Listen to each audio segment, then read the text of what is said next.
Hey guys, we got a couple of interesting news stories to share with you today. First of all, yesterday on Square-Enix's Twitter, they had this tweet that they put out talking about this announcement, this big exciting announcement that they were going to have today, this morning. They were telling everyone to keep an eye on their social feeds and that they were going to have something really big to talk about. So they released a teaser trailer this morning for an Avengers collaboration. So Square-Enix is going to be producing an Avengers video game, and the developer for this is not going to be any of their Japanese studios, but rather Eidos Montreal, who does Deus Ex, and Crystal Dynamics, who is most known for the new Tomb Raider reboot. And they actually did several Tomb Raider games before that as well. Before Tomb Raider, they also did Legacy of Kain, Soul Reaver, if you were into that. But recently, they've basically been all about Tomb Raider. So I got really excited for this announcement, thinking it was going to be Final Fantasy related in some way. I'm not sure why I thought that, because they have their big 30th anniversary event coming up next week, so it wouldn't really make sense to have a big announcement like this. But this was all about their Western studios that they own, Eidos and Crystal Dynamics, working on this Avengers video game. So anyways, so I was kind of like, well, two things, and this is just a personal thing. I am not really into the comic book superhero trend that's going on right now, the craze around these comic book superheroes. I'm not a big fan of those films, and that's just me personally. I'm not saying they're bad. I'm not saying that if you like them that you're wrong or anything like that. I'm just not personally into it. So this announcement does not excite me tremendously, but there seemed to be a lot of people in the comments of both the video and on some other forums I'm looking at that have some real optimism for this. It's interesting to me that the Avengers films are some of the biggest films that have come out in the last decade. I mean, they just completely swept popular culture, and there have not been really good video game tie-ins to that. But apparently a lot of people are feeling like Marvel superhero games have not been very good. And so there are a lot of people who are optimistic about this because these publishers have a good track record, and this could be, a really, really good, Marvel superhero video game. So a lot of people are interested in that, are keeping their eyes on it. So just wanted to make sure I shared that with you guys, since it is a pretty big story that happened today. We also had a new trailer for Mass Effect Andromeda, and I'll just get this out of the way. Overall, I felt the trailer was really generic and standard and formulaic. I feel like they did a better job with some of their trailers that they had done leading up to this one, but there were some interesting things that they brought up that have some, implications on where the story might be going with this. First of all, they're talking about a golden world, Habitat 7, they're calling it. And they're hoping that this is the new Earth. If you have not been following all of the sort of supplemental videos that they've put out in addition to the trailers so far for Mass Effect, maybe I should give a little bit of a rundown for where it appears they're going with this. So in this video here, they detailed sort of how the species of the Milky Way are traveling to Andromeda. And so they built what's a space station that's inspired by the Citadel, but much smaller. And they're calling that ship the Nexus. And that has a contingency of officials, engineers, security detail, important people on it. And then they have these smaller ships that you can kind of see flying around in the background, and then, up here in the foreground as well, which are called arcs. Smaller ships that will be traveling with it. And what they say here in this video is that the Hyperion, which is this ship that you see being constructed in this teaser trailer, where we see the character on the moon, you see the Earth, and then it turns around and it shows the Hyperion, that is the arc that humanity, it seems, is traveling on. So this is a multi-species sort of it's a mission about exploring Andromeda, a new galaxy. But all of the different species of the Milky Way that we've gotten to know in the first Mass Effect trilogy are part of this mission. And the Hyperion, it appears to be, is where humanity, those who are not part of the contingency on the main Nexus space station, humanity is traveling on this arc Hyperion. In any case, they're going to travel with this Nexus space station, which is at first going to be incomplete. You see, it's just kind of the long sort of top part of the space station, and then they will be finishing its construction once they arrive there. That's at least what they detail here in this first video.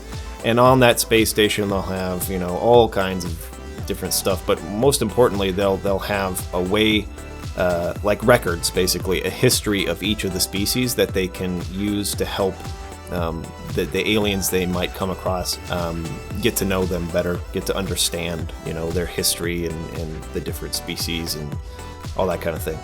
So, you know, this is entirely a mission about exploration, which is a little bit different from the early Mass Effect games where you played as a soldier. It was very much rooted in sort of like a military kind of environment. And this one is not that way. These are explorers first and foremost. At least that's what it appears to be. And there's actually a line here in this trailer that says that, you know, we're explorers, not soldiers. We're not an army. Anyways, they're talking about a planet called Habitat 7 that they're hoping is the new Earth for humanity.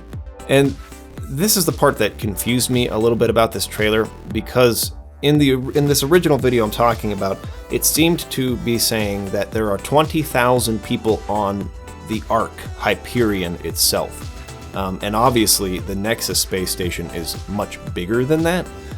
But here in the trailer, when they're talking about there's 20,000 people and we have limited power, and when that power runs out, you know, they kind of have like a ticking clock sort of plot mechanic that they're building with this, you know, ordeal with the power running out on a space station and making sure that they find a habitable planet quickly enough so that, you know, they don't run out of power and all the people die.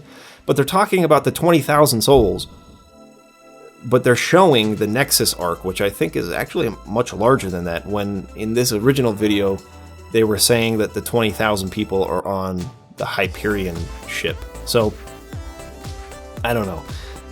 That confused me a little bit, but I'm pretty sure that the Hyperion is actually the ship that has 20,000 people, and that the Nexus space station is much, much larger than that.